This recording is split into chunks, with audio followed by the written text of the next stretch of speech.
श्री स्वामी समर्थ स्वामी महाराज तुमच्या सर्व चांगल्या इच्छा पूर्ण करो ही स्वामींच्या चरणी प्रार्थना करते आणि आजच्या व्हिडिओला सुरुवात करते। पण त्या अगोदर तुम्ही चॅनलवरती नवीन असाल तर सबस्क्राइब करा आणि शेजारील बेल आयकॉनलाही प्रेस करा, म्हणजे माझ्या सर्व नवीन व्हिडिओचं नोटिफिकेशन तुम्हाला मिळेल आणि तुम्ही एक पण व्हिडिओ मिस करणार नाही। प्रत्येक महिन्यातील एकादशीला व्रत करण्याचे वेगळेच महत्त्व आहे। आषाढ महिन्यातील कृष्ण पक्षाच्या एकादशीला कामिका एकादशी साजरी केली जाते। असं मानलं जाते की जे लोक या एकादशीचे व्रत करतात त्यांच्या जीवनातील सर्व प्रकारचे संकट दूर होऊन त्यांच्या कुटुंबात सुख समृद्धी येते। या वर्षी म्हणजेच 2024 मध्ये 31 जुलै बुधवारी एकादशी आहे। या दिवशी भगवान विष्णूंची पूजा केल्याने घरात सुख समृद्धी येते आणि उत्पन्नातही वाढ होते। तर या एकादशीच्या दिवशी आपल्याला काही उपाय काही सेवा करायच्या आहेत, त्याबद्दलचीच माहिती आजच्या व्हिडिओमध्ये आपण घेणार आहोत। पंचांगानुसार आषाढ महिन्याच्या कृष्ण पक्षातील एकादशी तिथी ही 30 जुलै रोजी दुपारी 4:44 सुरू होईल आणि 31 जुलै रोजी दुपारी 3:55 समाप्त होईल। म्हणजेच 31 जुलै रोजी कामिका एकादशी ही उदया तिथीनुसार आपल्याला साजरी करायची आहे आणि 31 जुलै रोजी कामिका एकादशीचे व्रत करून 1 ऑगस्ट रोजी सूर्योदयाच्या दरम्यान पहाटे 5:43 पासून ते 8:24 दरम्यान पूजा करून तुम्ही उपवास सोडू शकतात।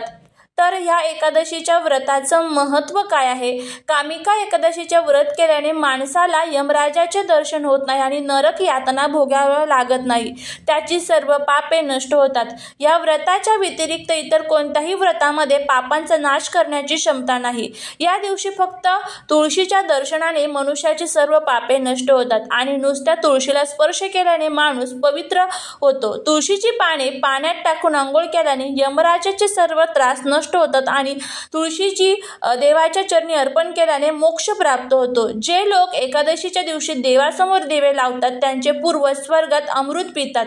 जो कामिका एकादशीच्या रात्री जागृत करून दिवे दान करतो त्याच्या पुण्य कर्माचा हिशोब वाढतो।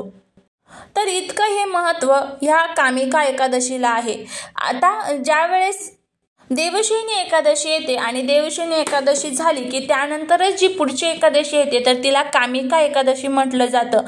कामिका एकादशी ही प्रत्येक एकादशीमध्ये सर्वात श्रेष्ठ मानली जाते।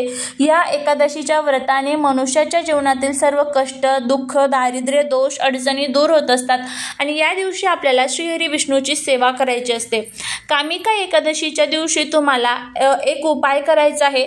आपल्या जीवनातील सर्व त्रास, दारिद्र्य, दोष, अडचणी नष्ट व्हाव्यात आणि आपल्या घरावरती श्रीहरीची कृपा व्हावी यासाठी या दिवशी सकाळी लवकर उठायचं असतं। त्यानंतर आपल्या घरामध्ये जी विठ्ठलाची असू द्या, रामाची असू द्या, विष्णूची असू द्या किंवा बाळकृष्णाची असू द्या यापैकी कोणत्याही एका मूर्तीवरती तुम्हाला ओम विष्णवे नमो नमः म्हणत तुम्हाला पाण्याने किंवा पंचामृतने अभिषेक करायचा असतो। त्यानंतर त्यांना स्वच्छ पुसून तुम्हाला गंध, फुलं, अक्षता अर्पण करायची असतात। पिवळ्या कलरची वस्त्र अर्पण करायची असतात, पिवळ्या कलरची फुलं अर्पण करायची असतात, त्याचबरोबर तुळशीची पानं सुद्धा अर्पण करायची असतात।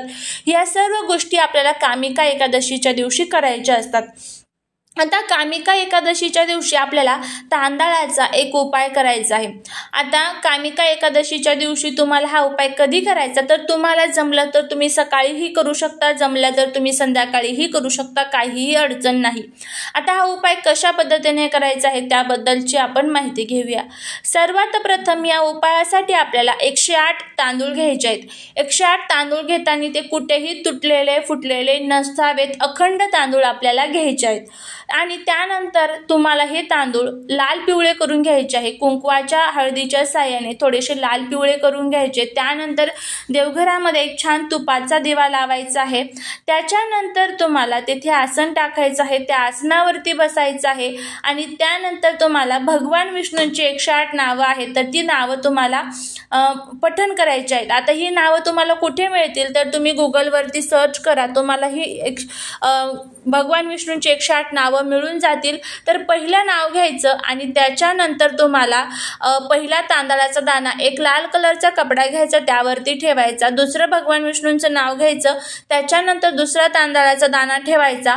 असं तुम्हाला 108 वेळेस करायचं आहे। 108 वेळेस भगवान विष्णूंची 108 नावं घ्यायची आणि त्या लाल कलरच्या कपड्यावरती तुम्हाला हे सर्व 108 तांदळाचे दाणे ठेवायचे आहे.